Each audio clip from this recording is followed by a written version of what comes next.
자, 오늘 발제는요, 우리 신혜원 반장이 좋아할 법한 소재로 한번 준비해봤습니다. 자, 주류계 양대 산맥이죠. PPL처럼 보일 수 있으니 이름을 살짝 바꿨는데요. 자, 이렇게 친구들끼리 모이면 늘 보기 슬파, 그리고 상복처럼 파로 이렇게 나누게 마련입니다. 갑자기 웬 술이냐, 가정에 오늘 회식하냐 이렇게 하실 텐데 이 업계 1, 2위 라이벌이지만 이 장면가는 한 사람입니다. 바로 손혜원 의원이죠. 자, 그리고 이 60대 이상에겐 익숙하실 텐데 1970년 전까지 소주업계 1위는 사막소주였습니다. 시장 점유율 60% 그야말로 넘사벽이었죠. 당시 가짜 사막소주까지 등장할 정도였으니까 말입니다. 자, 그러나 박정희 정부가 증류식 소주를 금지하면서 위기가 닥치고 탈세 등으로 70년대 초 부도 처리가 됩니다. 자, 일각에서는 호남 회사였기 때문이라는 음모설이 나오기도 했는데요. 이 목포에 있는 사막도에서 이름을 딴 사막소주는 목포에서는 여전히 이 회자가 되고 있다고 합니다. 자, 오늘 발제 소주로 공통점을 찾아봤는데 목포 그리고 손혜원 의원을 둘러싼 열기가 좀처럼 식지 않고 있습니다. 야권의 공세 점점 커지고 있는데요. 당장 자유한국당은 목포로 오늘 향했습니다. 나경원 원내대표와 당내 TF위원장인 한성규 의원 등이 투기 의혹을 제기한 목포 역사문화거리 등을 둘러봤습니다. 한국당은 손 의원에 대해 검찰 고발을 포함해 모든 수단과 방법을 동원하기로 했습니다. 문화 사랑에 의해서 이런 것을 했다면 국정조사를 못 받을 이유 없다고 생각을 합니다. 또 그렇게 당당하다면 특검도 못 받을 이유 없다고 생각합니다. 자, 그리고 한국, 바른미래, 평화, 야3당의 요구로 국회에 문체위도 오늘 소집이 됐습니다. 위원장인 안민석 의원을 제외한 민주당 의원들은 참석하지 않았는데요. 같은 상임위에서 활동하며 함께 목포 시찰까지 다녀온 동료 의원들은 손혜원 의원에게 속았다며 조속히 상임위를 열고 진상을 규명해야 한다고 요구했습니다. 우리 모두 깜짝같이 속았습니다. 협치를 실천해라 했던 야당 의원들의 선의가 역사문화거리와 친척이 운영하는 카페, 장성장 등 손 의원 개인이 사적으로 벌인 부동산 개발 사업 홍보에 이용당한 것입니다. 자, 그런데 이 친정인 민주당 내에서도 다소 부적절하다라는 목소리가 나오고 있습니다. 자신의 작품이라고 한 나전 7기를 국립박물관에 구입하라라고 한 건 이익 충돌 문제라고 한 금태섭 의원이 지적을 한 건데요.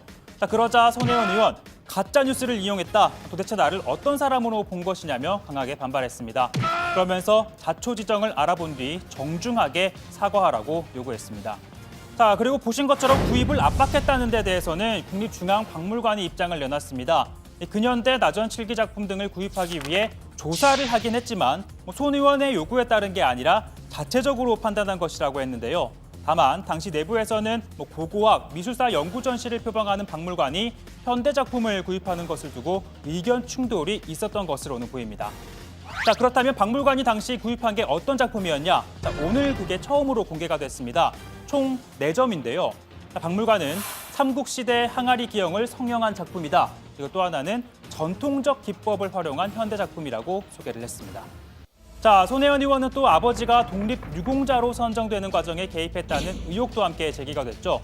지난해 2월 손 의원의 오빠가 전화로 보훈처에 이 포상을 신청했고 비슷한 시기에 손 의원은 국회의원회관에서 피우진 보훈처장을 만납니다. 그러니까 이 자리에서 영향력을 행사한 것 아니냐라는 건데요. 손 의원 측은 만난 건 맞지만 압력을 넣지는 않았다고 반박했습니다. 그러나 한국당은 부정청탁금지법 위반이라고 주장했습니다. 손혜원 의원은 보훈처와는 무관한 문광희 소속 의원으로서 보훈처장을 업무상 감독할 아무런 근거가 없음에도 의원회관 사무실로 불러서 청탁을 한 정황이 밝혀졌습니다. 자, 야권에서는 손 의원을 둘러싼 논란을 소위 권력형 문제로 비화하려는 조짐을 보이고 있습니다. 이 초선 의원에 불과한 손 의원에 대해 민주당이 아무런 징계를 내리지 못한 건 김정숙 여사의 친구이기 때문이다라고 주장을 했죠. 자, 그렇기 때문에 일각에서는 이 여사의 친구를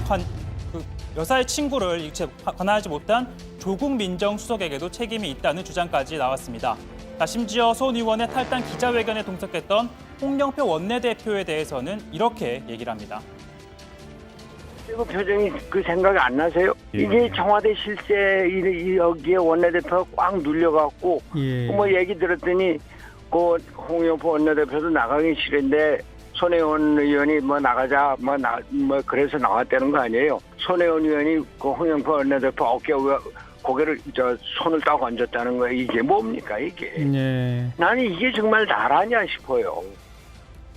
자, 물론 민주당 내에서는 홍 원내대표가 함께한 건 결백하다라는 손 의원에게 힘을 실어주는 상징이었고 나였어도 같을 것이다라는 목소리가 나오고 있습니다. 아무튼 현 상황에 대해 이낙연 국무총리 자처해서 입장을 밝혔는데요. 여러 의혹들에 대해서는 원칙적으로 처리하겠다라고 밝혔습니다. 잘못이 확인되면 법대로 대처할 것입니다. 투기는 차단할 것입니다.